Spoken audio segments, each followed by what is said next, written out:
இலங்கையின் நடப்பு அதிபர் புதிய அதிபர் மட்டுமில்லாமல் புதுமைகள் நிறைந்த அதிபராகவும் மக்களால் ரசிக்கப்படுகிறார்.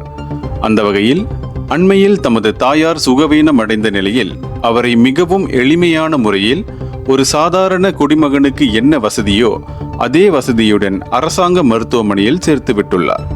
இவர் இலங்கை அதிபரின் தாயார் என்பதை கூட அடையாளப்படுத்தாமல் மருத்துவமனையில் சேர்க்கப்பட்ட பின்னர் சில நாட்கள் கழித்து அனுரகுமார திசாநாயக்க பார்க்க சென்றபோது மருத்துவமனை நிர்வாகமே அதிர்ந்திருக்கிறது.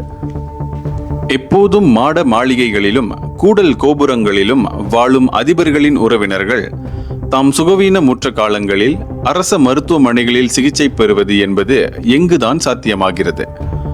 ஆனால் அனுரவோ சொல்வதையே செய்பவராகவும் செய்வதை மட்டுமே சொல்பவராகவும் மிக எளிமையான ஒரு அதிபராக விளங்குகிறார்.